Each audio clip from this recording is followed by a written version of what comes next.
Salut à tous les amis, bienvenue dans le RNC Sport Club épisode 23 déjà. C'est votre rendez-vous du lundi à 19h sur la chaîne Twitch d'RMC Sport et en replay après sur YouTube. L'équipe qui est avec moi ce soir, Apo qui est de retour. Oui, bonjour, ça va? C'est l'horaire tardif qui te Il va falloir perturbe un petit terminer peu. Les phrases. Là, on est au bout d'un tunnel. En Ouais, fait. Très long, là. ça va. J'ai envie d'être là, merci. Elton, Salut Flora, comment ça va? je vais faire une mauvaise blague, je vais pas la faire. Ça va être long. Et le meilleur pour la fin. Qu'est-ce qu'il y a? Tu peux pas Ça va commencer être comme ça. hyper long. Ouais, ça va être super. Je me fais confiance, ça va être très Mais long. restez, il y aura du dérapage, j'ai l'impression. Ouais, je pense que là, ce soir, il y a moyen que ça parte un petit peu en cacahuète. Ça va, Johan? Ouais, ça va très bien et toi? Non content de faire les paris ce soir qui, en plus, va donner son avis. On s'est dit, il a un avis qui peut être intéressant par moment. Donc on s'est dit, on va lui donner la parole. C'est très gentil de votre part d'aider les gens en difficulté. Bah oui, on essaye de t'aider un petit peu à sortir de cette misère dans laquelle Bah, on va saluer le chat qui est nombreux encore ce soir avec nous. Salut à tous les amis. Bonjour le J'ai pas chat. Luc qui est là aussi. Bonsoir. Ah, il y en a qui nous disent au revoir déjà. On vient d'arriver. Bah non, mais dur restez. quand même. Restez avec nous. On a un très beau programme. Peut-être je vais donner le programme. Ça donnera envie aux gens de rester. Puisque vous le savez, on est diffuseur du tournoi de Montaigu que vous avez suivi il y a quelques minutes. On va en parler justement pour se demander à quoi servent ces tournois chez les jeunes. Est-ce que vous aimez les regarder? Pourquoi? Qu'est-ce que vous recherchez aussi dans tout ça? Et puis on parlera en deuxième thème de Tadej Pogacar. Est-ce qu'il est déjà parmi les plus grands du cyclisme? Quelle place vous lui donnez dans l'histoire du cyclisme? Et pour rester dans le thème, on aura un petit top 5 sur les meilleurs cyclistes français de l'histoire. Je vous entends déjà venir. En toute subjectivité. Il y a Oui. vraiment. Et puis, on va Il aussi faut dire, bien insister on là-dessus. est jeune. Donc il y a peut-être des gens qu'on verra pas dans ce top qui mériteraient certes d'y être. Et on mais se localise géographiquement quelque part en France, pour ma part. parle Mais, pour toi, ouais. Ah, carrément. Ah bah, il y a une Ok. petite dédicace. Voilà. Salut Adadi Youssouf, salut les amis, merci d'être avec nous ce soir. On va démarrer justement avec les tournois de jeunes parce que on va vous proposer toute la semaine sur la chaîne Twitch d'RMC Sport le mondial de Montaigu, ça s'appelle comme ça. Il y a 3 tournois au total, il y a un tournoi international masculin, un autre féminin que vous avez suivi ce soir avec l'équipe de France et puis il y a un tournoi de club aussi, c'est un tournoi qui est réservé aux jeunes de moins de 16 ans. Et il y a d'ailleurs certains des plus grands joueurs européens qui sont passés par ce tournoi, Kylian Mbappé, Antoine Griezmann et même Cristiano Ronaldo. Et oui, Cristiano Ouais. Ronaldo est venu en Vendée. Meilleur joueur du tournoi. Il n'est pas revenu depuis si. Non, je pense qu'il y a eu très peu d'occasion de revenir à la On base. salue la Vendée, mais. Il a une maison Mais de en tout vacances, là-bas. cas, ça peut donner envie à certaines personnes de regarder justement ces tournois pour voir un petit peu les talents de demain. Alors, qui justement s'intéresse à ces tournois et à quoi ils servent? On va en parler tout de suite avec le chargé de communication du Mondial de Montaigu, c'est Philippe Coulonnier. Bonsoir Philippe, merci d'être avec nous. Bonsoir. Bonsoir. Bonsoir. Alors, Bonsoir. le tournoi vient de démarrer, on a suivi... Ah bah, on a déjà perdu Philippe. Ah. Au revoir, Tu veux que Philippe. j'imite Philippe? On Vas-y. peut le faire. Comment ça se passe justement l'organisation du tournoi Je pense que j'ai jamais autant porté poisse à quelqu'un. Mais je- Bonjour, il est parti. Je savais que ce serait une galère. Ouais, cette émission, elle est. Déjà, j'ai faim, donc forcément, ça va être. Ouais, voilà. Philippe, Ah. on vous a retrouvé. C'est bon, là. Oui, désolé. Il n'y a pas de Désolé, vous problème. m'entendez? Oui, très bien, très bien, très bien. Je disais justement que le tournoi venait de débuter. On a vu l'équipe de France féminine qui a joué un petit peu plus tôt. Racontez-nous un petit peu l'engouement populaire justement qu'il y a autour de ce mondial de Montaigu. Le mondial de Montaigu, c'est déjà la 52e édition, donc vous voyez que ça fait quelques années que ça dure. C'est un tournoi international qui a été créé à l'origine par une personne qui était basée sur la région et qui avait des contacts avec pas mal de clubs internationaux, enfin européens principalement, et qui, au fur et à mesure des années, s'est transformé en un tournoi international où ont été approchés des nations qui ont répondu présentes et qui sont toujours là aujourd'hui. Justement, nous, on parle beaucoup des joueurs aussi qui sont là, parce que je le disais, il y a des grands joueurs européens qui sont venus dans ce tournoi avant d'émerger. Est-ce qu'on a quelques stars à suivre là dans ce tournoi cette année-là? Est-ce qu'il y a déjà quelques pépites qui risquent d'être des stars mondiales dans le futur? Alors, c'est un peu difficile à dire à cet âge-là, parce que vous savez, par exemple, Kylian Mbappé est venu au tournoi il y a quelques années cela. À l'époque, il n'avait pas fait forcément le buzz, c'était simplement un joueur parmi les autres. Mais il s'avère que de nombreux joueurs sont devenus des stars internationales. Si on prend simplement le Real de Madrid, avec les Tchouaméni, Mbappé, Vinicius et Camavinga, on a déjà une bonne partie de l'équipe du Real de Madrid actuelle qui est passée par le tournoi de Montaigu. La classe quand même, d'avoir autant de grands joueurs comme ça qui sont passés dans votre tournoi. C'est difficile de convaincre les équipes de venir, ou pour eux c'est un rendez-vous incontournable d'envoyer leurs jeunes ici? C'est devenu un rendez-vous incontournable depuis le nombre d'années que ça dure, et surtout le sérieux du tournoi, avec une organisation bien rodée. On est plus de 400 bénévoles à tourner autour du tournoi, et on est surtout reconnu même internationalement, avec des gens qui viennent de nombreux pays pour suivre le tournoi. Nous, on se demande justement, ces tournois de jeunes, à qui ils profitent aussi. On a dit c'est pour voir des jeunes talents émerger. Est-ce que du coup, généralement, le tournoi est pris d'assaut aussi par des recruteurs? Il y a beaucoup de monde qui vient justement pour essayer de repérer cette petite pépite dont on parle? Alors, à ce soir, on avait environ 150 accréditations de recruteurs qui avaient été, qui ont été attribuées. Voilà. Donc, bon, ça représente quand même pas mal de monde. C'est vrai que c'est un peu partout d'Europe, et notamment pour voir aussi des footballs un petit peu différents, c'est-à-dire que c'est l'occasion pour eux de voir des Japonais, des Camerounais, des Ivoiriens, et peut-être des futurs talents de demain. Et justement, comment ça s'est construit, ce succès autour de ce tournoi dans l'histoire? Est-ce que ça a vite explosé, ou est-ce que vous parliez du fait que ce soit très récent, mais comment on en est venu au fait que ce tournoi de Montaigu soit indispensable pour les équipes nationales et les clubs? C'est surtout, comme je disais, à cette catégorie d'âge, l'opportunité pour les nations de pouvoir se confronter à des footballs différents.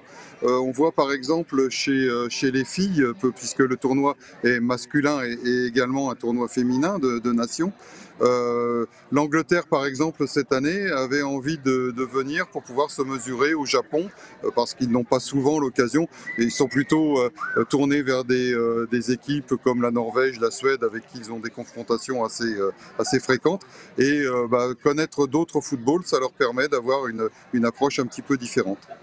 Philippe, on nous pose une question dans le chat que je vais relayer parce qu'elle est intéressante. Est-ce que l'entrée elle est libre pour le tournoi, s'il y en a qui sont pas loin et qui ont envie de venir voir les matchs justement? Bien sûr, l'entrée est gratuite, c'est-à-dire qu'on a la chance d'être suivi par une cohorte de partenaires. On a environ 200 partenaires au niveau du tournoi, mais c'est un peu l'effet Vendée aussi, puisqu'on est une région où il y a beaucoup de solidarité et beaucoup de bénévolat aussi. Donc tous ces gens-là nous aident à faire fonctionner le tournoi. Parfait. Merci beaucoup en tout cas Philippe d'avoir été avec nous. Bon courage pour la semaine, parce que je crois que ça va être très chargé là du coup. Il y a de fortes chances, oui, que ce soit très chargé. Oui, pas tous. Merci beaucoup Philippe, Merci. bon courage à vous, merci pour tout. Merci, bonne soirée à vous. Merci beaucoup. Bonne émission, au revoir. Merci. Très bien Philippe. Alors moi je reviens quand même sur le nombre de 150 recruteurs. Alors, tu vois, si tu demandais à quoi ça sert, moi ça me fait toujours flipper avec j'essaie toujours d'avoir un peu de recul, où tu te dis que les gamins ils sont si jeunes et qu'ils ont une horde de recruteurs qui arrivent. Alors je sais bien que c'est le jeu et qu'il n'y a pas forcément de problème avec ça, mais quand même ça te confronte très vite à ce que va être le foot et ce que va être potentiellement ta carrière si tu as beaucoup de talent derrière. Non, mais parce qu'aujourd'hui, c'est le football de demain. C'est l'équivalent au tennis des petits as, à savoir que voilà, il y a ce qui se fait de mieux dans ces catégories-là. Et forcément, il y a beaucoup d'intérêt. Flora vient d'évoquer les noms des différents joueurs qui sont passés par ce tournoi. Ça te situe le niveau.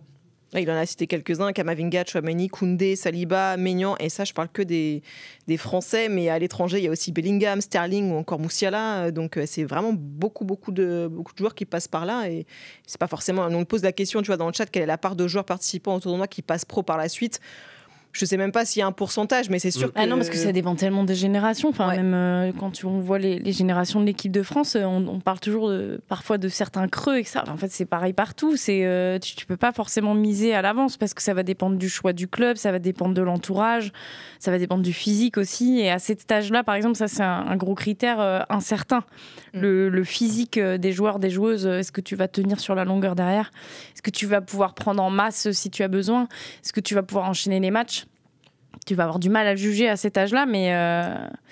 Ça dépend de plein de choses au final, là, c'est pas forcément... Donc si tu vas donner un nombre moyen. Non, aujourd'hui c'est davantage un tournoi d'exposition. J'ai beaucoup aimé ce qui a été dit, à savoir que tu te confrontes à différents footballs, parce que aujourd'hui, à l'échelle des pros, c'est un football qui est standardisé, parce qu'il y a des va-et-vient au niveau des joueurs, au niveau des entraîneurs. Par contre, là, c'est une porte d'entrée pour découvrir d'autres footballs. Et ça se voit particulièrement dans les tournois des jeunes, et c'est pour ça que c'est vraiment très intéressant, parce que pour la première fois, ces joueurs-là sont confrontés à d'autres footballs. Il y a différentes oppositions, et c'est dans ces catégories-là qu'on a vraiment des oppositions de style. Alors que plus tu avances, notamment dans le haut niveau, plus tu t'en rapproches, moins c'est le cas.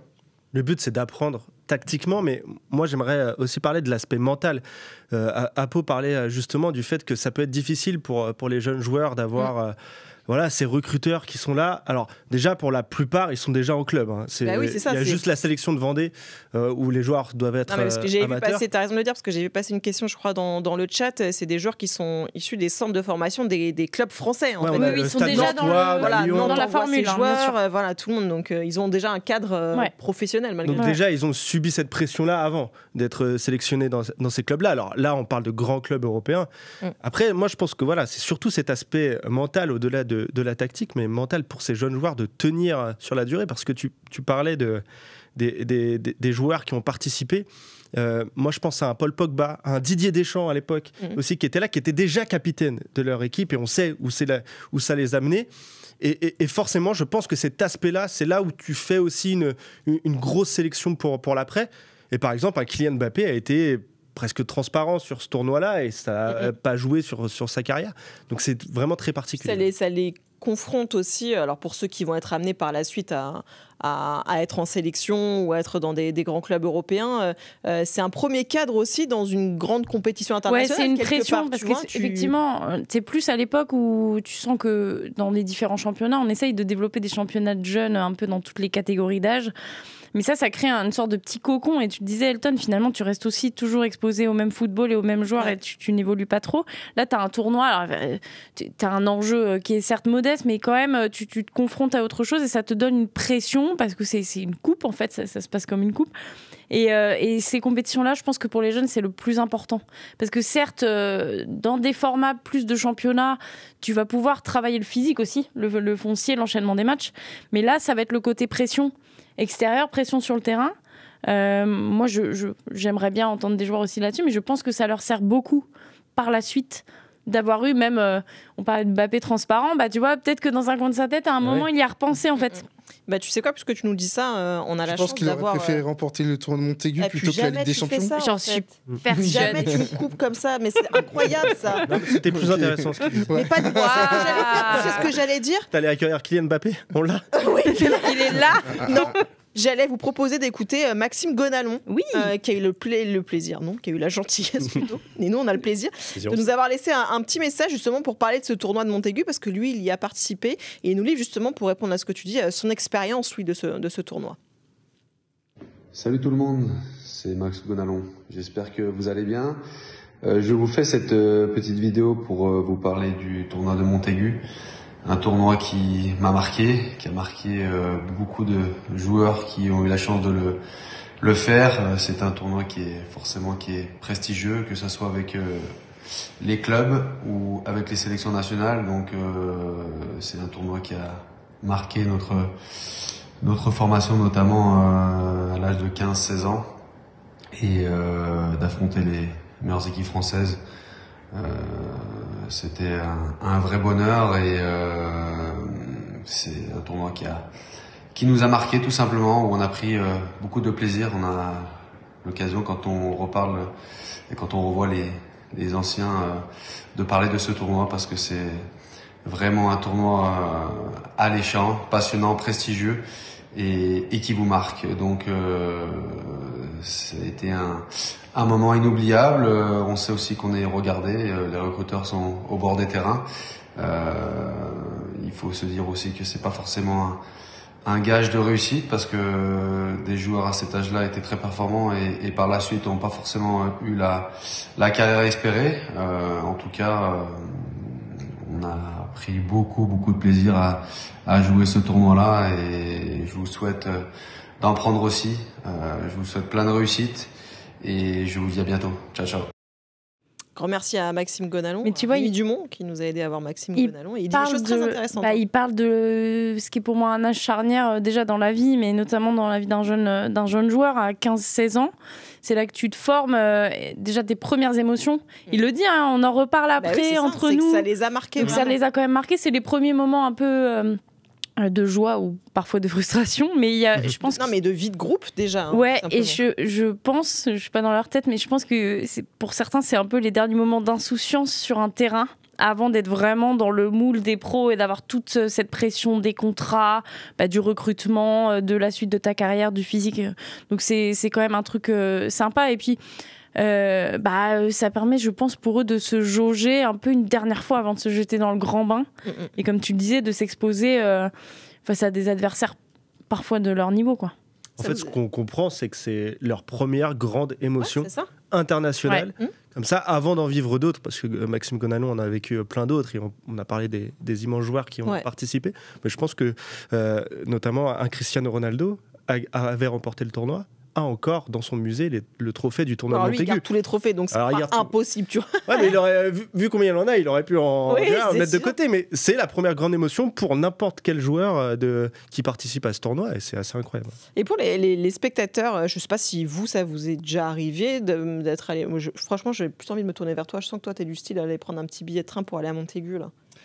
J'aurais pu, mais à l'époque c'était un peu plus compliqué parce que la Vendée. À l'époque, excusez-moi, j'ai 72 ans. Ouais, on s'en rapproche. Et oui, mais sincèrement, pour revenir sur les tournois de jeunes, évidemment que j'y allais très souvent, notamment sur la région parisienne, en ce qui concerne par exemple la Danone Nation Cup. Tu allais voir toi les compètes et tout. Exactement. Mais du coup, pourquoi, dans quelle démarche tu y allais? Qu'est-ce que tu voulais voir? Qu'est-ce qui t'intéressait d'aller voir ça? Et moi, je voulais voir les footballeurs de demain, ceux qui allaient être professionnels. Et on en a vu passer, par exemple, sur la Danone Nation Cup. Le joueur qui m'a fait la plus grande impression, c'est Hannibal Mejbri. Qui derrière est allé à Manchester United, il avait crevé l'écran. Ouais. Et c'était en 2015, il avait 10 ans. C'était un joueur, moi je me disais, il va aller très loin. Bon, il a fait Monaco, il a fait Manchester United. Là, il est à Burnley, si je dis pas de bêtises. Après, derrière, évidemment, on a continué, on a regardé notamment les épreuves de Gambardella. On a découvert des joueurs. Par exemple, pour l'anecdote, j'étais parti voir un Bobigny-Rennes en 2022. J'étais là pour voir Matistel. Et à un moment donné, il y a un joueur, je fais, mais... Et puis en avance physiquement sur son âge. Et en plus, il est technique. Et c'était Désiré Doué. Tu es en train de nous dire que tu as vu émerger Désiré Doué avant tout le monde. Il avait vu avant tout le monde le potentiel. Je pense que les 150 recruteurs qui étaient déjà présents l'avaient déjà vu. Et moi, sincèrement, c'est la première image de Désiré Doué à Bobigny. Ils avaient une génération d'ailleurs de dingue. Il y avait d'ailleurs Bédossian qui est parti à Leverkusen. C'était une sacrée équipe. Et moi, j'étais là pour voir Matistel qui, en plus, il te met un but de dingue. Mais Désiré Doué, il m'avait fait une plus grande impression.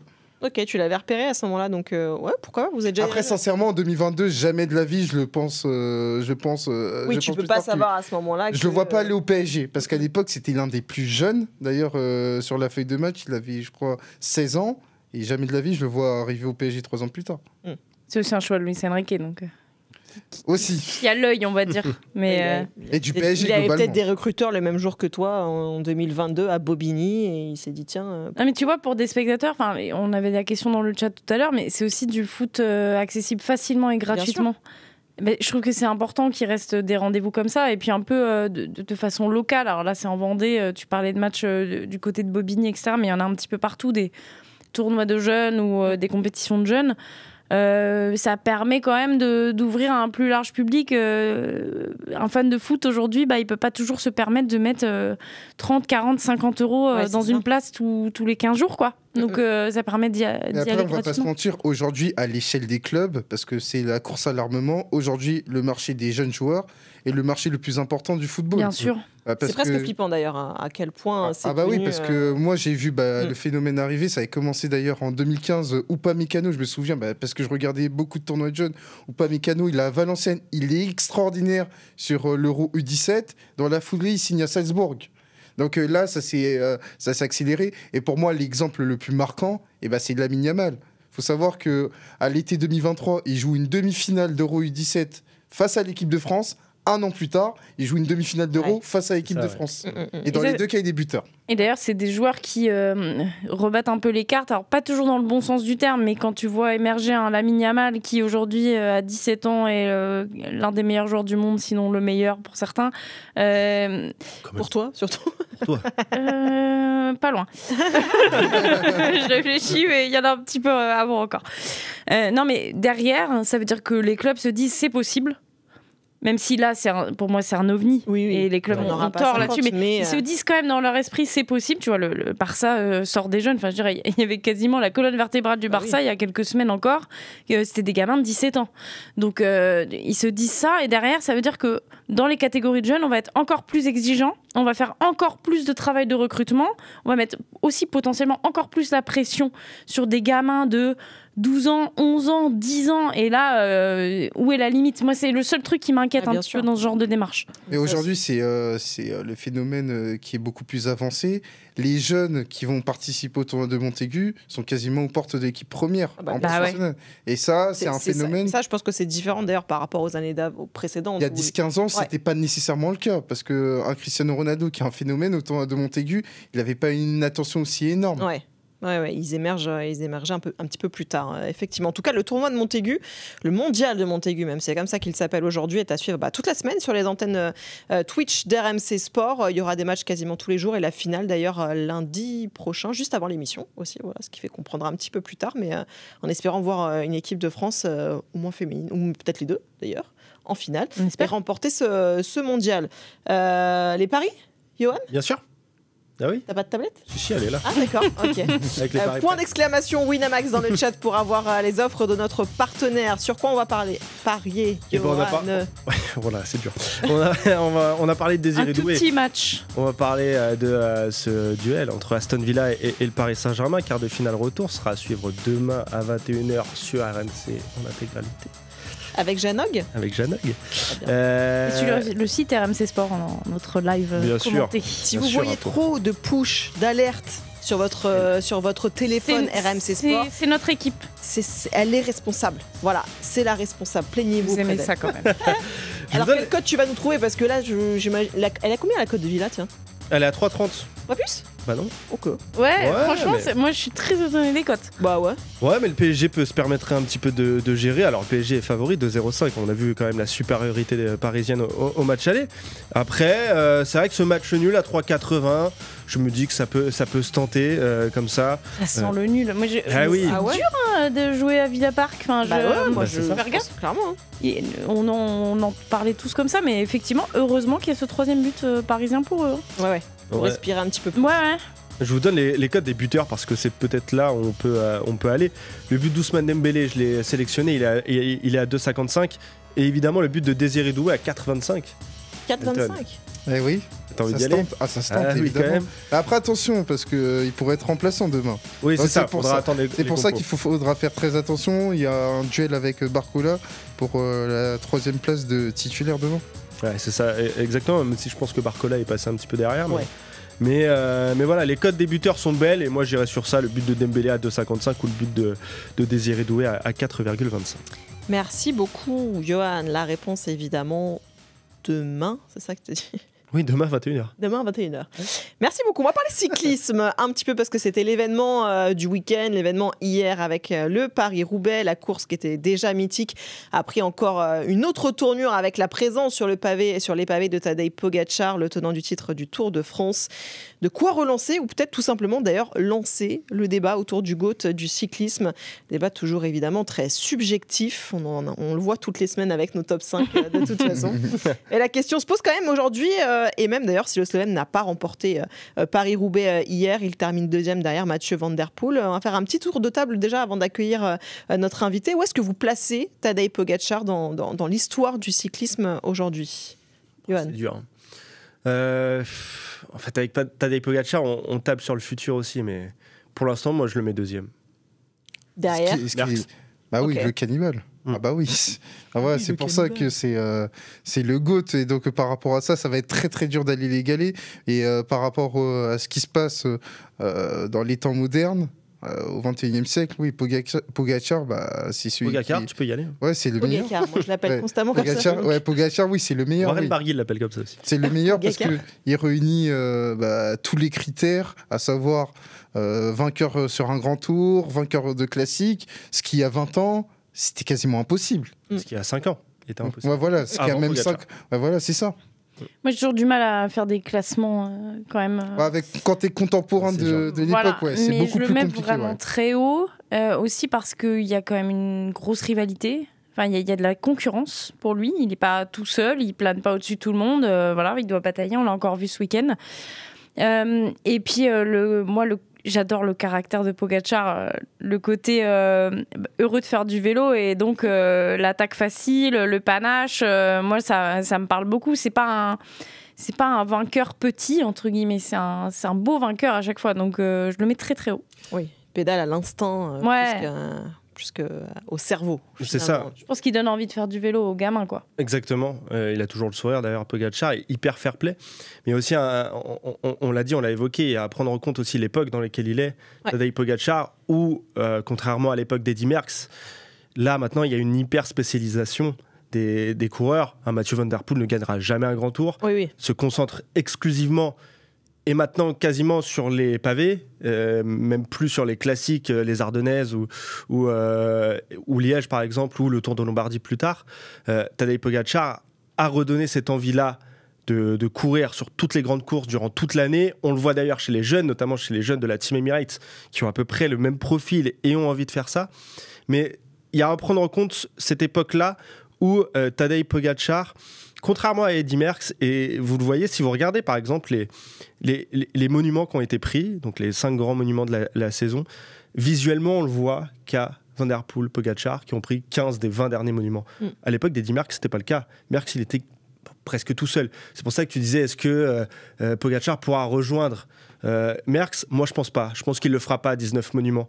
Mais même s'il en fait 10, 11, 12, ça sera toujours plus fort qu'un Eddy Merckx, en fait. À l'époque. On va en parler aussi avec un autre spécialiste cyclisme, Vincent Prévost, l'animateur du podcast. Waouh. Le coup tordu. Salut Vincent. Bonjour Flora, bonjour à tous, merci de m'accueillir. Merci d'être avec nous. Je pense que tu as entendu un petit peu le début du débat. Où est-ce que toi, tu places Tadej Pogačar dans l'histoire du cyclisme ? Pour l'instant, troisième. Je mets encore Merckx et Hinault devant. Maintenant, effectivement, comme vous l'avez dit, si on se projette sur les années qui viennent, il peut devenir numéro 1. De toute façon, le premier critère qu'on va retenir, c'est le Tour de France. Si à un moment donné, il fait 6 Tours de France, bon, bah, l'histoire, elle sera pliée, ça sera lui. On l'a vu hier, Roubaix, il l'a dans les jambes.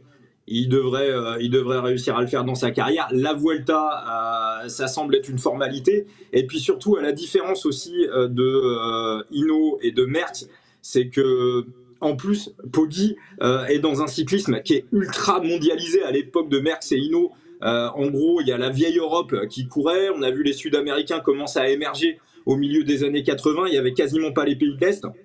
Donc lui, Pogačar, vraiment, il court presque contre une plus grande partie de la planète, donc ça valorise encore un petit peu plus ce qu'il réussit à faire, et comme vous l'avez dit, il fait des choses qu'on n'imaginait plus ces dernières années. Alors, j'ai l'impression qu'on a un plateau assez... Unanime. Ouais, assez unanime. Du coup, je vais être obligée de me faire un petit peu l'avocat du diable. Mais à chaque fois, je vais passer... tu vas pas forcer, en plus, tu le détestes. non, j'ai absolument rien contre Tadej Pogacar. Même si j'ai plus... généralement une dent sur les gens qui gagnent tout le temps. Voilà, c'est plus oui, mais ça, c'est marrant voilà. parce que il gagne pas tout le temps. C'est pour ça aussi que je te dis, le caractère, il gagne quand même joue un vachement. monument sur deux quand il est aligné, quoi. Ah ouais, par exemple, mais sur le Tour de France, par exemple, il y a un antagoniste pour le coup avec Vingegaard. Ça, c'est à mettre en avant. C'est-à-dire qu'on n'est pas non plus sur... Bon, c'est à contextualiser parce que derrière, il y a eu des affaires de dopage. On n'est pas non plus sur la période d'Armstrong qui a remporté 7 de suite. Non. Alors, on va pas parler de l'US Postal, voilà. effectivement. Non, mais voilà, c'est pour ça que j'ai mis un énorme astérisque. On n'est pas sur un dominant sur le Tour de France. Il y a quand même un rival et de premier choix en plus. Oui. Je pense que ça joue. Oui. Notamment sur la côte de sympathie, ouais. Moi, j'entends ce côté concurrence. On parle sur les monuments de Mathieu Van Der Poel. On parle sur, même pas les grands tours, mais sur le Tour de France de Jonas Vingegaard. Moi, je suis pas une suiveuse du cyclisme au quotidien, comme tu peux l'être, Johan ou même Vincent qui est avec nous. Mais moi, j'ai cette impression-là qu'il est seul. Enfin, moi, j'ai cette concurrence dont on parle. Alors, elle existe, mais j'ai l'impression que c'est aussi le rôle des médias de créer ce storytelling à chaque fois de duel avec Van Der Poel, de duel avec Vingegaard, etc., qui existe, on est d'accord, mais j'ai l'impression qu'on en fait beaucoup pour justement vendre ces courses cyclistes et faire en sorte qu'elles soient regardées par tout le monde. Moi qui regarde ça comme ça, j'ai l'impression justement qu'il est tellement au-dessus de tout le monde que justement c'est peut-être moi ce qui m'agace un petit peu, enfin qui m'agace, un bien grand mot, voilà. Moi j'ai pas du tout cette impression-là. Alors je sais pas quelle est l'impression de notre invité là-dessus sur je sais pas, la concurrence, Vincent va nous le dire. T'as sauté au plafond ou pas quand j'ai dit tout ça, ou ça va, t'es toujours avec nous? T'as presque le droit de l'insulter si tu veux. Non, pas du tout. Non, t'as entièrement raison. Alors évidemment, après, ça dépend des terrains. Il peut tomber sur un gros classic man comme Van Der Poel, comme on a vu hier sur Paris-Roubaix, mais de la même manière que Merckx pouvait tomber sur un Walter Golfroth ou un Roger de Vlaminck. Mais effectivement, de temps en temps, on a tendance à vouloir créer des duels qui en réalité n'existent plus. Là, on a les 3 Ardennaises qui arrivent la semaine prochaine. Vous étiez dans les paris juste avant. Clairement, voilà, je dis pour les gens qui nous regardent, vous pouvez prendre Pogacar sur les 3 parce qu'il va, même Remco qui va faire son retour, il va le poutrer. Hein, dès qu'il arrive sur un terrain qui lui est quelque peu favorable, il y a absolument aucun souci. Et c'est assez récent dans l'histoire de Pogacar. Ça date d'il y a à peu près 1 an et demi.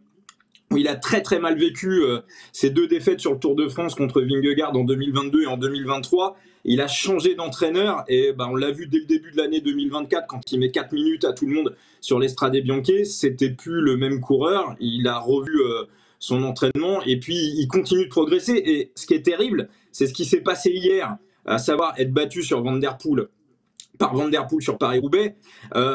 Il est gentil, il est fair-play, mais il n'accepte pas la défaite. Et ça, c'est quelque chose qui lui met une haine et il va être encore plus fort. Il va être encore plus fort l'année prochaine s'il n'a pas de problème de santé, s'il n'y a pas, on sait qu'en cyclisme, il y a beaucoup d'impondérables. Et je terminerai juste là-dessus. Regardez simplement Hinault ou Merckx quand on leur demande leur avis sur Pogacar, et pourtant par le passé ils ont été très critiques avec Froome, très critiques avec Vingegaard, c'est-à-dire tous les coureurs, toutes les générations de coureurs qui sont passés après eux, ils se sont pas reconnus dans ces coureurs, même Indurain. Par contre, Hinault et Merckx, quand on leur parle de Pogacar, regardez l'œil d'Hinault, hein. Pogacar c'est son petit quoi. Ils se voient dedans, ils se reconnaissent dedans, un peu comme dans Star Wars, un Jedi qui reconnaît un Padawan qui va lui succéder, quoi. Il y a quelque chose qui va au-delà du sport. Et oui, il y a peu de terrains où il a une vraie concurrence. Ouais, mais tu vois, je trouve qu'il est très fort d'arriver à garder une certaine sympathie, même du grand public pour lui, avec cette domination qu'il dégage. Parce que par exemple, pourquoi on dit qu'il, mais tu vois par exemple, avant de passer pour la mauvaise du truc, mais Van Der Poel, il est pas aimé par exemple. Tu vois, hier il s'est encore pris un bidon. Alors je caricature pas, tous les spectateurs sont pas comme ça, mais il y a plusieurs incidents sur les courses et il dégage pas la même sympathie. Alors je dis pas qu'il est détesté non plus. On n'est pas sur les chaînes Vingegaard par exemple. D'où vient cette sympathie générale pour Mais je pense que c'est sa façon de courir. Parce qu'il a le sourire, parce qu'on l'a connu jeune, il était insouciant, il gagnait déjà, parce que Tadej Pogačar est ultra présent aussi sur les réseaux, où on le voit, il se met aussi en scène avec sa femme qui est cycliste pro aussi. Tadej Pogačar, c'est ça, c'est toujours le sourire, il arrive, il a toujours le bon mot, il discute avec tout le monde dans le peloton. Il y a eu aussi une image qui est sympa, on en a parlé tout à l'heure, en plus, enfin on va en parler dans un portrait de la semaine, j'ai enregistré le portrait de la semaine d'Antonio Morgado, qui est un jeune coureur portugais de la Team Emirates. Et Morgado s'est sacrifié vraiment pour aller aider Pogačar. Il balançait des épaules, la bouche grande ouverte, alors qu'il venait de faire un effort. Et t'as Pogačar qui le voit passer et qui fait... Oh, voilà. Ouais, c'est mon petit, il travaille pour moi. Donc Pogačar, il a toujours ce mot aussi pour ses coéquipiers. Et puis c'est vraiment le mec sympa. Et Pogačar, encore une fois, c'est un coureur de son époque. On est dans une époque qui est très virale. Sincèrement, on a vu à plusieurs reprises des clips sur les réseaux sociaux où il fait sauter tout le monde à 80 bornes. Et ça nous intéresse parce que c'est un cyclisme d'attaque. Alors que moi, il y a 10-15 ans... rien ne se décidait avant les 30 derniers kilomètres. Donc là-dessus, ça permet justement de... C'est Pogačar qui a amené ça justement, qui a changé ce concept de... En tout cas, tu sens qu'il a envie de se faire plaisir aussi tout le temps. Parce qu'en fait, on est habitué à certains coureurs qui même, alors sur des grands tours ou sur d'autres courses aussi, mais notamment sur des grands tours, tu vas vraiment gérer, tu vas faire attention sur telle étape parce que tu pourrais aller la chercher, mais en même temps, tu vas t'économiser un peu, etc. Lui, il n'est pas comme ça, tu sens, enfin en tout cas... Il maîtrise, mais tu sens quand même qu'il a envie de se faire plaisir. S'il sent qu'il peut placer une petite banderille, allez, je vais y aller, puis je vais en enchaîner une deuxième, une troisième, une quatrième, quitte à faire encore plus mal, quitte à faire un plus gros écart, mais tu sens qu'il a... Oui, il y a un panache, c'est ce terme-là, le panache. À la narration de ce sport, parce qu'encore une fois, on parle d'un sport, c'est 6 heures. 6 heures, c'est extrêmement exigeant, c'est extrêmement long, et avoir ce coureur qui est capable justement d'animer la course, alors qu'on pourrait se dire, normalement, ça appartient beaucoup plus à des coureurs type échappés. Oui, et ça, c'est quelque chose de très intéressant. Voilà. Alors ça, il le fait. Pardon Flora, mais au-delà du sport, pour Pogačar, le cyclisme, c'est un jeu. Voilà, il est sur un terrain de jeu. Il s'amuse partout, tout le temps. Il veut gagner partout. Certes, c'est un gagnant. Hein. Il veut pas juste participer. Mais c'est un jeu. Et tant qu'il aura ça dans la tête, ce sera le meilleur coureur actuellement. Et tant qu'il aura ça, il deviendra le meilleur coureur de tous les temps. Mais c'est un jeu avant tout pour lui. Vincent, justement, moi, c'est la question que je me pose, ou moi, j'essaye de comprendre aussi un peu tout ça. Qu'est-ce qui fait que Pogačar est si fort et si au-dessus des autres? Est-ce que c'est juste un talent intrinsèque, un talent pur, qu'il était fait pour faire du vélo, c'était comme ça? Est-ce que c'est parce qu'on parle souvent aussi des équipes en cyclisme, mais on l'a vu tellement de fois être lâché justement par son équipe, notamment sur le Tour de France, et il y va tout seul, il y arrive tout seul. Et c'est cette sensation-là qui me fait dire qu'il y a un truc, il est tellement au-dessus des autres que parfois c'est presque un peu indécent parce qu'il n'y a pas une course où il se présente où il n'est pas performant. Donc qu'est-ce qui fait qu'il est aussi fort au final? C'est juste le talent? Faut remonter à son enfance et à sa jeunesse. Poggi, on le voit déjà, hein, il a 26 ans et il a plutôt la tête d'un mec de 20 piges. Et il a eu des retards de croissance. Il avait à peu près 2-3 ans de retard sur son âge. Donc, ce qui fait que dans toutes les catégories jeunes, il a été dominé. Même par certains coureurs français aujourd'hui qui l'ont battu il y a quelques années sur des cyclocross, ils le connaissaient. Je voyais souvent. Tu as battu Pogačar à un moment dans ta carrière, c'est la classe quand même. Voilà, c'est ça. C'est ça. Et en fait, il avait un retard de croissance et il ne supportait pas ça. C'est quelque chose qui le rendait complètement dingue. Et ça lui a mis en lui une espèce de... On le voit de toute façon dans tous les grands champions, il y a toujours une genèse, il y a toujours une histoire qui fait que ces champions ont une espèce de rage en eux, qui fait que cette rage fait qu'à l'entraînement, ils font le travail et ils gagnent facilement. Et Pogačar, c'est l'une des explications, hein, c'est ce qui vraiment l'a rendu fou, et qu'il est assoiffé de victoire, et tant qu'il peut aller en chercher une, tant qu'il peut aller en claquer une, il y va. Après Voilà. Après, si tu veux me faire aller sur les zones non, grises. Pas du tout. Non, vraiment. En plus, c'était pas du tout mon intention. Je m'interroge quand. Non, mais tu vois, quand ils font un sport avec un vélo, voilà, comme d'autres font avec une voiture, etc. Donc là, il y a aussi le matériel, évidemment, mais il y a la puissance que peut dégager un coureur, l'aisance avec laquelle on pédale. Je veux dire, en fait, je me mets dans la position de celui qui n'est pas un spécialiste du cyclisme et qui se demande pourquoi un mec pédale plus vite qu'un autre, etc. Tu vois, c'est vraiment juste ça. Je vais même pas rentrer dans les propos de dopage ou pas, parce que c'est pas fondé, on a zéro preuve et on va pas lancer une polémique là-dessus, mais c'était vraiment juste, tu vois, je m'interroge, moi, quand je regarde ça, mais qu'est-ce qui fait que lui, il y arrive plus que les autres, quoi, tu vois, juste ça. Non, mais... Parce qu'il a pas un physique non plus, tu vois, impressionnant. Après, il a aussi une équipe qui a des moyens exponentiels par rapport aux autres. On sait qu'ils ont travaillé sur l'IA, et puis aussi, on est, mais la période des zones grises. Mais attention, les zones grises, c'est pas du dopage. Les zones grises, c'est ce qui est pas autorisé, mais pas interdit. Et on l'a vu tout récemment avec l'exemple les masques là. C'était voilà, c'est ça, le monoxyde de carbone. On sait qu'à UAE, ils ont eu recours au monoxyde de carbone. À la Visma, ils ont eu recours au monoxyde de carbone. Bon, maintenant, officiellement, c'est interdit, plus ou moins. On a encore le droit de l'utiliser pour faire des tests. Mais quand on connaît aussi un petit peu l'histoire de son manager, Gianetti, on a eu un de ses anciens équipiers, quand il était coureur, Eric Boyer, dans le podcast Le Coup Tordu, et Eric Boyer expliquait que c'était un débat avec Gianetti quand ils étaient coureurs, parce que Gianetti est tombé pour dopage, il a même failli mourir une fois en course, et Gianetti disait que pour lui, finalement, comme personne ne faisait rien contre le dopage, pour lui, les idiots, c'est ceux qui ne se dopaient pas. Donc voilà, je pense que 30 ans plus tard, Gianetti doit se dire, quand il y a des zones grises, finalement, si c'est pas interdit, en fait, on est bête de pas y aller. Et au final, il peut y avoir débat. Le problème, il est plutôt du côté des instances. Après, est-ce que ces zones grises du AE transforment Pogačar, on va dire, d'un âne en cheval de course?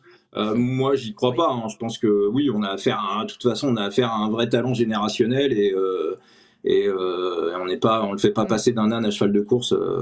Comme ça. En plus, la plupart des équipes les exploitent, ces fameuses zones grises. Il y a quand même de grosses équipes autres que UAE qui ont beaucoup de moyens. Après, on a beaucoup parlé avant le Paris-Roubaix du fameux petit bouton sur le vélo de Van Aert pour régler la pression des pneus, etc. Donc tu sens quand même qu'il y a des outils qui soient des substances comme le monoxyde de carbone ou des outils technologiques qui s'ajoutent à chaque fois, parce que maintenant une équipe cycliste, elle a des moyens gigantesques avec des sponsors gigantesques.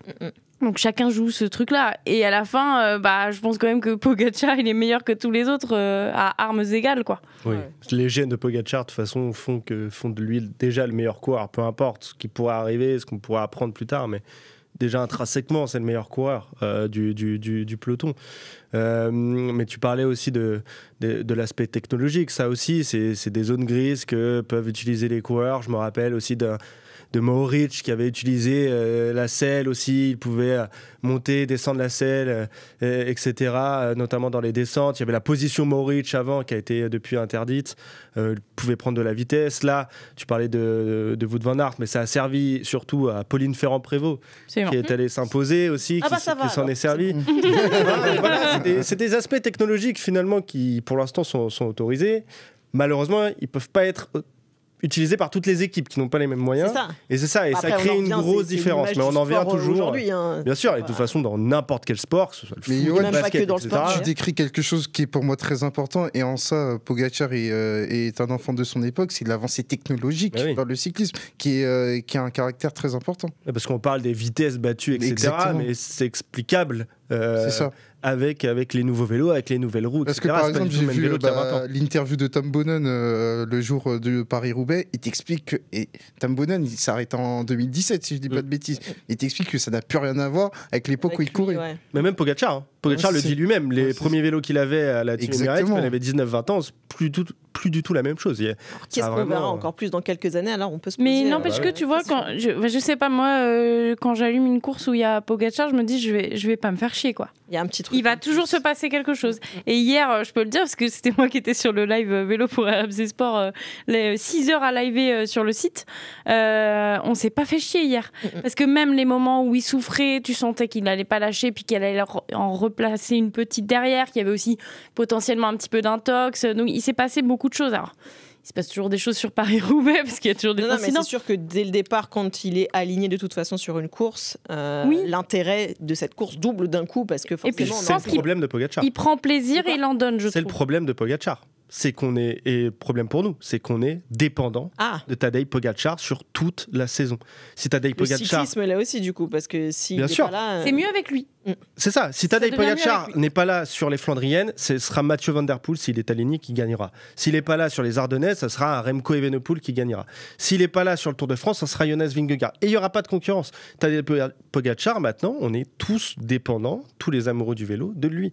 Il faut qu'il soit là partout. Après, tu sais que quand il est là aussi, il y a une chance qu'il gagne. Quoi. Alors, s'il est là et qu'il n'y a pas les trois que je t'ai cités, Remco un petit peu en dessous, mais quand il y a Mathieu Van Der Poel, ça se partage. Pour l'instant, dans les monuments, Mathieu Van Der Poel, cette saison, est devant. On l'a vu cette saison, oui, on l'a vu. Jonas Vingegaard, dans le nombre de Tours de France, est derrière, mais on parlait de la saison dernière, c'était une saison particulière, avec un Vingegaard qui était blessé, qui revenait de blessure, etc. Et on l'a vu lors de la dernière semaine de Tour de France. Maintenant, on va voir comment les deux, s'ils sont en forme en même temps, peuvent se jauger. Mais pour moi, Vingegaard et Pogacar, normalement, sont au même niveau. Donc il a une concurrence, quoi qu'il arrive, Tadej Pogacar. On est dépendant de lui. J'avais une question pour Vincent. Est-ce que tu sens quand même une cote de popularité un peu particulière pour Pogacar, et est-ce que ça t'étonne? Ou alors est-ce que tu la sens pas et c'est moi qui me... Non, je pense que... j'ai l'impression qu'il dégage une image sympathique même auprès du grand public. Et alors que tu disais, potentiellement, sur certains, on pourrait remettre en cause les fameuses zones grises, tu vois, ça pourrait prendre le pas sur le reste.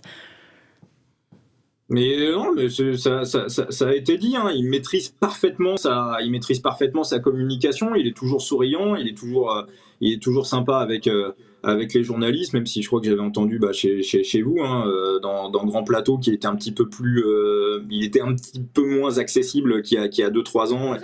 Sa com était un petit peu plus aseptisée qu'il y a quelques temps, mais oui, il joue avec les réseaux sociaux. Et donc forcément, c'est aussi parfaitement maîtrisé. Quant à la présentation du Tour de France, il y a 2 ans, avec sa femme, il fait un petit peu de vélib pour aller de la Tour Eiffel jusqu'à la Porte Maillot. Enfin, voilà, on a l'impression aussi que c'est aussi un mec normal. Et ça dénote en fait avec l'espèce de génération de superstars qu'on a eu il y a une 20-25 ans. Il faut se rappeler de Lance Armstrong qui arrivait en hélicoptère avec Sheryl Crow. On avait une sale génération avec des mecs qui pour la plupart avaient un putain de boulard. Et là, je mets Pogacar, je mets aussi Van Der Poel et la plupart des cyclistes qu'on a aujourd'hui. Voilà, en tout cas, il montre une image de type normaux, accessible, proche du public. Et pour qu'un sport fonctionne, il faut qu'il y ait des stars. Et lui, c'est une star.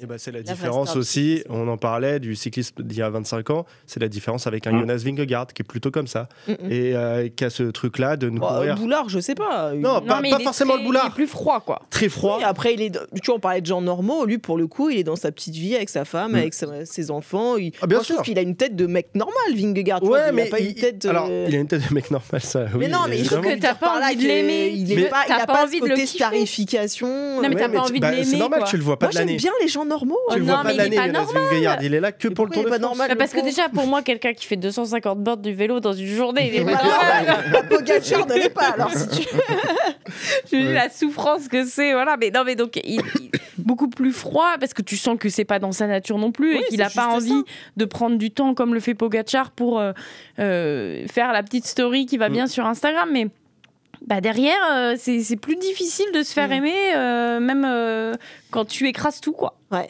il y en aurait tellement des choses à dire sur Tadej Pogacar. On va te remercier, Vincent, d'avoir été avec nous. C'était top. Merci beaucoup d'avoir pris ton temps. On peut aller écouter ton podcast, Le Coup Tordu, évidemment.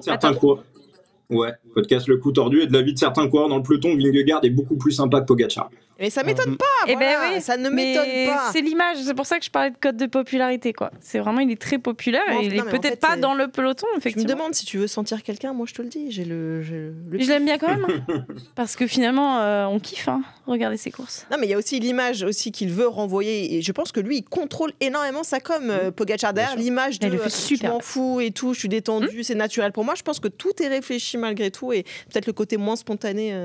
Non mais tu parlais de la com, tout est réfléchi. Moi, là on peut revenir sur quand il se met sur la trouée d'Arambert, quand il filme ça et on se dit tous, va-t-il participer à Paris-Roubaix? Maintenant on sait que c'est oui, mais rien que ce moment de communication est juste exceptionnel dans le avant Paris-Roubaix, interview chez nous. Très fort. Merci Vincent d'avoir conclu ce débat en ma faveur, vraiment ça me fait plaisir. Merci beaucoup. C'est bien joué. Merci à toi Vincent, à une prochaine, c'était vraiment un plaisir de t'avoir avec nous dans le RMC Sport Club. Merci à vous. Ciao. Merci beaucoup. Ciao, merci beaucoup. Vincent. Moi j'étais parti pour 1 heure sur le vélo. Ah bah là j'ai bien vu, vous étiez au taquet. On va continuer de parler cyclisme dans quelques instants, vous inquiétez pas. Les petits paris, d'abord Johan, point d'exclamation, Winamax. Dans le chat pour avoir les petits codes promo. J'en peux plus, tu me fatigues. Tu veux pas profiter d'un petit bonus? Bah si, bien sûr. T'as trouvé du vélo ou pas? Non, j'ai pas trouvé de vélo. L'Amstel n'est pas proposé. Tu sais quoi, je vais en direct.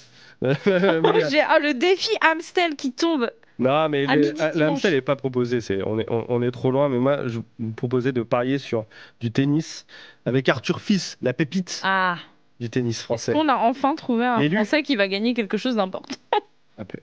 Déjà, il a gagné. Prochain débat dans le RMC Sport. Oui. Il a gagné 2 tournois 500 quand même. C'était pareil depuis très longtemps. Eh bah oui, mais justement. Arthur Fils qui va jouer demain à Barcelone contre un local, Pablo Carreño Busta. Bon, il est largement favori, Arthur Fils, forcément à 1,25 seulement, 3,90 la victoire de l'Espagnol. Mais moi, je vous propose une petite cote sympa, c'est de mettre Arthur Fils qui s'impose avec moins de 21,5 jeux. Et la cote, voilà, ça permet de doubler la mise. Ok. Pour moi, c'est un pari sûr. 21,5 jeux. Moi, je trouve ça toujours... Ah oui, mais moins de 21 jeux. Ouais. Moi, je trouverais ça toujours risqué d'avoir des paris aussi optimistes sur le tennis français. Mais bon, voilà, je peux te dire s'il y a le tie-break au premier set. Il met 6-0 derrière. On verra, Roland, ce que tu mettras sur les codes des Français. N'importe quoi. Merci, Johan. Allez, c'est le moment tant attendu. On vous attend aussi dans le chat. Venez participer avec nous. Dites-nous qui, selon vous, sont les 5 meilleurs cyclistes français de l'histoire. Je ne sais pas. Un peu de notre histoire. Je parle comme ça. Je vais faire tout le top 5 avec cette voix. Ça m'insupporte. On va du coup prendre la parole. Apo, allez, c'est pour toi. Ah, c'est moi? On va démarrer. Les amis, on va pas s'arrêter sur tous les noms à chaque fois parce que en fait, il y a des noms incontournables.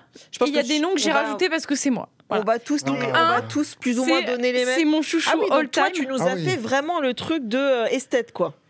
Mais c'est pas esthète, c'est que moi, mon chouchou all time, c'est Thibaut Pinot, c'est la pinaille. Il me manque tous les jours. Je trouve que tous les jours, il me manque au peloton. Il vient d'où, Thibaut Pinot? Non. Pas de chez moi. Alors, il vient de je te coupe 2 secondes à Pau, je m'excuse auprès des gens dans le chat qui réclament le quiz. Je suis désolée, les amis, j'ai eu un week-end un peu chargé de travail. J'ai pas eu le temps de faire de quiz. Wow. Ou alors Johan, il venait pour la première fois dans l'émission, m'a supplié de pas faire de quiz. Pour très mauvais. On dit, j'ai acquiescé à sa requête, mais il y aura un quiz promis la semaine prochaine, les amis. Je suis désolée. Vas-y, Apo. Donc tu m'as coupé dans ma déclaration d'amour à Thibaut Pinot, je le vis oui, quand mais même je pense qu'on assez avait mal. compris le propos. Non, mais bon, moi j'adore Pinot. Je trouve que c'est le cyclisme romantique du mec hyper fort et puis qui a jamais réussi à avoir son fameux Tour de France auquel on croyait tous. Moi, j'ai vibré avec lui, j'ai pleuré avec lui. Est-ce que tu étais dans le virage Pinot ou pas là? Non, mais par la pensée. non, mais moi, je parlais d'émotion avec Pogacar, par exemple. Il y a un CUP, non? Il y a un peu un collectif ultra. Bien sûr. Oui, voilà. Absolument. Ils sont géniaux. Ils sont très ça en dit long aussi sur sa cote de popularité, c'est sûr. Ouais, et puis le caractère, moi, ça compte beaucoup chez les sportifs que je retiens finalement dans mon panthéon un peu. C'est le caractère, l'histoire, et lui, il y a ce côté très nature-peinture et puis l'amour du vélo, tout simplement. Bah lui, il vit avec ses chèvres. justement, il a eu aussi du mal à s'adapter à cette fameuse stratégie sur des grands tours pour préserver aussi son physique qui était peut-être un peu plus fragile que chez certains. Mais en même temps, moi, je salue ça parce qu'à chaque fois qu'il le sentait, il y allait. Quitte à, derrière, l'étape d'après, devoir abandonner parce qu'en fait, physiquement, son corps a lâché. Donc moi, je salue ça, évidemment. Bernard Hinault, on en a un petit peu parlé, donc on va peut-être... Bernard Hinault, pour moi, normalement, c'est le vrai top 1 all-time de tout le monde. Il n'y a pas de débat. C'est le meilleur coureur français. Oui. Mais c'est un des 3-4 meilleurs coureurs cyclistes de l'histoire. Oui. L'intelligence de course, la maîtrise, la puissance, il n'y a rien à dire là-dessus. Après, c'est un petit peu pareil pour Anquetil, on est un peu obligé de le mettre dans un top 5. Enfin, je ne sais pas si les gars, vous l'avez mis dans votre top 5. Mais on va affreusement te décevoir sur le top 5, je crois. Non, mais... On m'a interdit de le faire. Chaque sport et puis chaque nation dans le sport se bâtit aussi avec des grands noms et il a brisé des murs aussi. Et tu nous as mis Raymond Poulidor alors. Est-ce que tu sais que c'est le grand-père de Mathieu Van Der Poel? Ah bah oui, c'est fou. Et que Yacine Bamou, il a été magasiné. Pardon, je t'écoute pour rien ce soir, c'est n'importe quoi. Faut qu'on dise au chat que globalement dans les rédactions, ça nous fait beaucoup rire les fameux jokes. Voilà. Il y a les jokes un peu des marronniers on dit toujours la même chose sur certains. Je l'ai entendu en arrivant. C'est une vanne de tous les jours. Voilà. Sachez-le, Mathieu Van Der Poel. Quand t'as une bonne histoire, un bon truc, tu le ressors 25 fois. Et donc Mathieu Van Der Poel, il le paye là. Mais Poulidor, au-delà de, pardon pour la blague. L'histoire du cyclisme français, mais c'est lui. Enfin, je veux dire, il l'incarne totalement. Mais évidemment, il y a le côté loser, mais... C'est terrible ce que tu dis, vraiment. Ben oui, mais c'est le romantisme, Flora. Tu n'as pas de romantisme. C'est la même chose pour Pinot. Moi, je gagne dans mon romantisme, je ne perds pas. C'est la même chose pour Thibaut. Moi, j'aime bien un peu... Je crois que j'ai de l'affection pour un peu les losers. Bah oui. Ça, c'est ton empathie légendaire. Et c'est devenu... Enfin, je veux dire, c'est rentré dans la langue française. Pour moi, ça veut tout dire. C'est rentré dans l'esprit du grand public, de tout le monde. Et je pense que les gens connaissent plus aujourd'hui Poulidor qu'Anquetil, par exemple, voire même Hinault dans les jeunes générations. Ce qui est assez terrible pour Bernard Hinault. Mais en même temps, ça veut tout dire sur la cote de sympathie du bonhomme aussi. Bon, après, on en parle tous les ans, du coup, avec Mathieu Van Der Poel. Oui, du coup, parce que savais-tu que c'est le grand-père Elton, il comprend rien à ce qui se passe. J'ai pas cette chance. On est là, on profite. Est-ce qu'on aurait besoin de vacances on termine. Et alors, j'ai faim. Je voulais un Mayennais. Du coup, j'ai hésité entre Marc Madiot, mon renasien, ou Jackie Durand. J'ai mis Jackie Durand. Sachez que, donc, 99, Tour de France, étape à Laval. L'étape, le moment où le Tour de France, c'est une vraie étape. T'as l'arrivée, le départ le lendemain et tout. Levé aux aurores, j'avais 9 ans. 6h du mat, avec ma grand-mère, on est parti pour aller se caler au Tour de France. Je ne sais pas comment elle a réussi à négocier une petite entrée pour aller dans la zone des coureurs. Et là, Jackie Durand, la photo avec Jackie Durand. Wow. Donc j'ai la photo avec Jackie Durand. J'en suis hyper fière. J'en suis hyper fière. C'est le dernier vainqueur français aussi du Tour des Flandres. Voilà. Donc saluons quand même Jackie Durand. Ouais, ça reste et le vélo mayennais, très important. Mais d'accord, c'était choisi comme ça. Moquez-vous. Mais voilà. À toi. C'est un peu pisse. Pour mon top 5 Oui, bah oui, tant qu'à faire, on a un peu la ça. Après, si tu veux, on va parler tennis, mais c'est pas tellement. Ton menu du soir, si tu veux. Mais... Voilà. Donc, on va pas être étonné. On m'a interdit de mettre Bernard Hinault. Non, alors, je n'ai rien interdit. Tu me l'as interdit, vraiment? Non, mais Pourquoi objectivement, Bernard Hinault est le meilleur coureur français de l'histoire. Maintenant, on m'a dit, fais les On va coureurs. redonner la signification du top 5. C'est une libre interprétation. Chacun y met bien ce qu'il veut. Moi, j'ai du mal à donner dans mon top des gens que je n'ai pas vus. Point. Après, c'est ma façon de voir les choses. Et donc, comme tu as du mal, tu m'as dit non, tu ne mets que ceux que tu as vus. Du coup, par exemple, top 5 all-time foot, on mettra pas les Pelés, tout ça. Bah non, moi j'aurais du mal. D'accord. Ah oui, après c'est subjectif. Celui que j'ai moins vu, je l'ai mis en 5e, c'est Laurent Jalabert. Il a arrêté sa carrière en 2002 et j'avais 8 ans. Et parce que t'es trop jeune. Mais ouais, bien sûr. Et mais ça a été un coureur tellement énorme qui fait partie du top 10 des meilleurs coureurs de l'histoire. Ouais, à une époque où moi j'aurais du mal à le caler dans mon top 5. Ouais, je veux dans pas ce cas-là, aller tu peux aller sur chaque époque. Ouais. Tu peux aller sur chaque époque, mais Jalabert, voilà, Jaja, il a... Jalabert en 1. Si, bien sûr, elle a vécu avec la génération. Attends, mais il y a une explication derrière tout ça, je te dis. Ah, mais il a été énorme. Tu sais quoi, je te laisserai en parler. Pardon. Je suis désolée. Du coup, Laurent Jalabert, premières émotions quand même pour moi, avec Richard Virenque, qui était juste après. Les mêmes. De toute façon, voilà. Thomas Voeckler en 4e, parce que c'est lui, il a suivi en fait. Je comprends. Tout simplement, Thomas Voeckler. T'aimes bien le panache, toi aussi, hein? Bien sûr. Oui, il n'y a que du panache pour Thomas Voeckler. Il nous a fait vibrer quand même 4e du Tour de France, ce qui était ces jours en jaune, on attendait depuis des années d'avoir un Français en jaune. 2004, il reste 10 jours. De fou pour le garder à chaque fois, franchement. Puis de l'avoir fait surtout à 2 Tours de France, à beaucoup d'intervalles, 2004, 2011, je 2011, crois, ouais, c'est ça, ouais. Donc vraiment d'avoir réussi en 2011 à revenir, à reporter ce maillot jaune. C'est marrant parce qu'il y a quand même des traits communs dans le caractère avec un Pinot, quoi. Le côté très nature, je parle sans filtre, et puis j'emmène aussi la foule avec moi. Après, peut-être un petit peu plus grande gueule que Thibaut Pinot. Plus grande gueule, moins timide que Thibaut Pinot. Et puis, je mets aussi en valeur tout ce qu'il a fait en tant que capitaine de l'équipe de France. Où ça a été juste incroyable. C'est lui qui a ramené je sais pas combien de médailles et de titres. Et justement, on va parler tout à l'heure. Romain Bardet, évidemment, qui vit ces derniers mois là, de cycliste professionnel. Il m'a fait vibrer parce que c'est lui ça a été le premier à me faire vibrer aussi pour les classements généraux du Tour. Alors, il a jamais aimé ça, Romain Bardet. Mais, t'as vibré avec Romain Bardet? Bien sûr, parce que... Bravo à lui pour sa carrière. Mais il m'a jamais emmené, quoi. Ouais, mais qui se mettent sur les podiums, déjà, c'était incroyable. Moi, je fais partie d'une génération, et un peu toi aussi, à Pau, même si tu as eu Jalabert, mais de Français qui n'ont jamais gagné un grand Tour. Je n'ai jamais connu ça. Donc, avoir un Romain Bardet qui fait ça, j'ai trouvé ça juste incroyable. Et puis, il y a ce maillot jaune qu'il porte l'année dernière, qu'il arrive à les choper à la première étape. Il fait deuxième de Liège. Enfin, bref, Romain Bardet. Et ça ressemble un petit peu à Thibaut Pinot, tu en as tellement parlé, loser magnifique, ce Tour de France 2019 où il est le plus fort, il doit le remporter, et il se blesse lors des dernières étapes, même Egan Bernal. C'est un romantisme, hein, vraiment. Non, mais oui, c'est ça. Et puis, j'ai pleuré, moi. J'ai versé ma larme, j'étais dégoûtée, quoi. Tous dégoûtés. Et puis, il y a ce dernier Tour de France où c'était un des plus grands moments, je pense, du sport cycliste français, où il y a ce virage Pinot, c'était juste fou. Moment incroyable. On a tous vibré, on était à la rédaction. On était à la rédaction, Flora, t'étais là d'ailleurs. tu te marres. Toi, t'as pas vu. On a perdu Flora depuis une demi-heure à peu près. Moi, je suis plus là depuis 2 ans. C'est fou. Et le meilleur pour moi, c'est Julien Alaphilippe. 2 titres de champion du monde consécutifs. Il a été juste énorme, capital sympathie incroyable. Et il les doit aussi notamment à Thomas Voeckler. Julien Alaphilippe. Donc voilà, ça a été mon coureur préféré, un des coureurs les plus forts. Le dernier coureur le plus fort avant l'avènement de Pogacar. Complètement. Avant Pogacar. Et avant de se perdre un petit peu.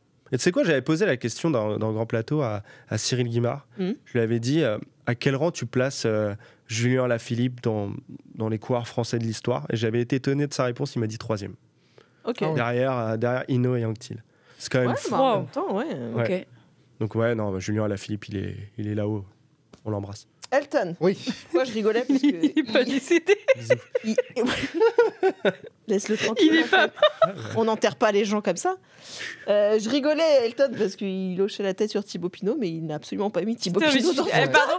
Ça, c'est fou. Non, mais je suis désolée, mais on peut pas mettre... Là-dessus, vous pouvez pas mettre Laurent je vais l'expliquer. Déjà, on s'est rejoint sur plusieurs points avec Johan. Mais pour moi, il faut savoir ma construction par rapport au cyclisme. Moi, je suis d'une génération où en fait, la première décennie des années 2000, ça ne gagnait pas. Exactement. Et moi, sincèrement, ça m'a marqué. C'est-à-dire que... C'est comme les gens qui découvrent le tennis. Exactement. Ah oui, c'est-à-dire que moi, ça a une influence dans mon top 5. C'est-à-dire un Français qui remporte une classique, sincèrement, il gagne beaucoup de points. C'est pour ça que, par exemple, je mets Arnaud Démare. Si à un moment tu y as cru, ça passe, quoi. Et voilà. Par exemple, Arnaud Démare, c'est pour ça que je le mets, notamment parce que déjà, à l'époque de la première décennie 2000, si tu voyais un sprinter français... qui était performant, c'était un miracle. Ah non, mais c'est vrai. C'est vrai. Et donc, moi, ça m'a façonné dans mon rapport au cyclisme. Et ensuite, Bardet, ça a déjà été expliqué. Vaucler, sincèrement, 2004. Et 2011, parce que pour l'anecdote, j'ai une photo de lui sur la dernière étape, Créteil-Paris. Parce que ça démarrait de Créteil, là où j'habite. Et donc, ça m'a marqué. Et ensuite, je suis d'accord avec ce que dit Johan. C'est capitaine de l'équipe de France. C'est pour ça que pour moi, la contribution, elle est inestimable. C'est le Didier Deschamps, en fait. Exactement. Le parallèle est intéressant. Jalabert, c'est les premières images, à savoir Jaja, on est de la même génération. Mais en fait, moi, le problème, c'est qu'il y a les courses et il y a l'ambiance. Mais pour moi, Jalabert, c'est ma porte d'entrée vers le cyclisme. Donc, par rapport à ça, je suis obligé. Et enfin, Alaphilippe, je suis obligé de le mettre premier parce que moi, j'ai grandi première décennie décennie des années 2000, c'était Cipollini, Fréré. Mais les Français, s'ils étaient premiers poursuivants, c'était déjà le plus gros trophée. Donc, voir Alaphilippe faire doubler champion du monde, avoir le maillot arc-en-ciel, je voyais que pour les autres, bah, sincèrement, tu es obligé de le mettre en premier. Je suis outré de voir Jalabert, Thémard et Bardet, et Thibaut Pinot, il est même pas là, quoi. Non, mais pour moi, j'ai un rapport au cyclisme, c'est l'élitisme. Il faut que ça gagne. Il faut que ça gagne parce que la France est un grand pays de cyclisme. On a eu des grands anciens et par rapport à ça, moi, on m'a toujours raconté Antil, Hinault, etc. Bah moi je vois ça que sur la première décennie des années 2000 ça gagne pas, je fais ah ouais mais en fait il y a erreur sur la marchandise. Donc sincèrement quand je vois les autres derrière gagner, bah moi ça m'a rehaussé au niveau. Ne les écoute pas Thibaut. Je vais me faire lapider par Apo là quand elle va avoir mon top 5. En plus moi franchement déjà à partir du moment où il n'y a pas de Thibaut, c'est terminé. Thibaut Pinot dans mon top 5 bien sûr. Il y a complètement Thibaut Pinot dans mon top 5. Mais alors pourquoi mais je suis désolée, pardon. Tous d'accord. Tu veux du romantisme? Je vais t'offrir du romantisme. Ouais, vas-y. Bon courage. Laurent Jalabert, c'est comme tu dis en fait, c'est mes premiers. Comment je vais dire ça? Je pourrais même parler d'émoi. Premiers émois, ouais. C'est ça. Bien sûr.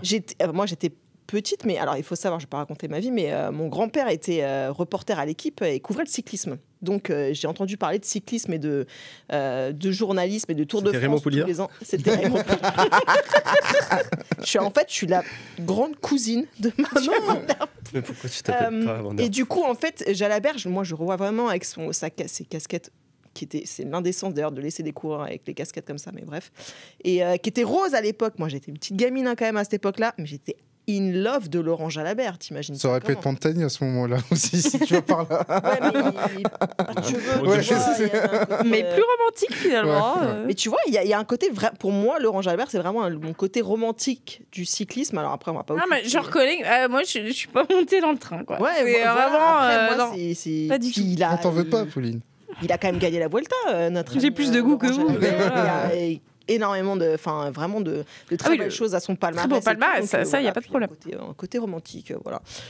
Julien, on a dit pourquoi, c'est parce que moi, il m'a vraiment fait kiffer dans le côté nature et dans le côté j'explose d'un coup. Moi, quand je regardais c'est peut-être ces dernières années qui nous a fait croire, et à juste titre, qu'un Français pouvait gagner en fait. C'est-à-dire que quand il était dans une course, tu te disais mais il va le faire, il va peut-être gagner. Il a quand même été 2 fois champion du monde, ce qui est quand même énorme. Et puis Thibaut Pinot, alors moi j'ai mis Romain Bardet en 5 vraiment parce qu'il fallait trouver quelqu'un, parce que c'est pas non plus... Il m'a pas fait rêver plus que ça. Mais tu te rends compte que c'est un parti pris, mais tu te rends compte quand même que t'as pas mis genre Bernard Hinault et tu t'es dit parce que j'ai zéro souvenir de Bernard Hinault, ça ne me parle pas en fait. Je l'ai entendu toute ma vie derrière moi, mais je ne pourrais même pas te dire quelle allure il avait sur un vélo ou quoi. Ok, ça aurait été vraiment juste se baser sur un palmarès, et c'est pas comme ça que je vois un top 5. Donc après voilà, et franchement si je m'étais écouté jusqu'au bout, j'aurais pu mettre Thomas Voeckler en 1 tellement il m'a fait kiffer. Dans le chat on nous dit certains l'auraient mis en 1. Ah mais parce que je comprends, sur notre génération aujourd'hui, il nous a tellement fait kiffer en fait Thomas Voeckler. C'était assez irrationnel. Ah mais c'était complètement fou, et de le voir moi se battre. La Voeckler mania. Ouais. C'était c'est ça pour nous jeune génération. Thomas Voeckler, c'est le premier. Un Français en jaune, pour nous, c'est quelque chose de particulier. Et qui garde son maillot pour 3-4 secondes. Il se bat pour ça. C'était fou, quoi. T'étais là devant ta télé, t'as envie de pédaler avec lui. Enfin, c'était vraiment... Et puis, il y a le côté, pas maudit, mais tu sais que c'est perdu. Bien sûr. Tu sais que c'est perdu. Mais jusqu'au bout, tu vas batailler. Le pire, c'est que cette année, un jour en plus, il perd non seulement le maillot jaune, mais aussi le maillot de meilleur jeune sur la dernière semaine. Ouais, en 2004, ouais. Heureusement qu'il a quand même fini avec un petit maillot à pois quand même une fois, et c'était une belle récompense. On s'est écharpé. Les dernières cotes, Johan? Bien sûr. S'il te plaît. On puisse aller manger. On va parier sur de la Formule 1. On peut toujours pas parier sur le cyclisme. Sur le vélo, voilà. Sur l'Amstel. Parier sur la cote à 1,20 de Pogacar. J'allais dire, ça sera vite réglé, je pense. Donc, Grand Prix d'Arabie Saoudite. Tu vas me vendre la victoire d'une McLaren? Oui. Voilà. Elle va être à combien la cote? Par contre, est-ce qu'on peut éviter d'avoir un feu d'artifice comme à Bahreïn qui dure 25 minutes? C'est vrai. Je pense que tu vas sur Lando Norris. Eh ben non. Tiens, je vais sur Oscar Piastri parce que... La passe de 2. Ouais, j'ai la sensation quand même qu'il a pris un petit peu le pas là sur Lando Norris. Donc voilà, les cotes sont c'est les mêmes pour Norris et pour Piastri. Maintenant, il faut faire votre choix à 2,30. Et c'est bien les codes de la course, et pas des qualifications. Donc et après, on peut s'amuser en pariant sur le podium. Bon, Norris et Piastri, ça vaut pas le coup, mais moi, je parierais bien sur le podium de George Russell, qui est un petit peu plus régulier que Max Verstappen cette saison.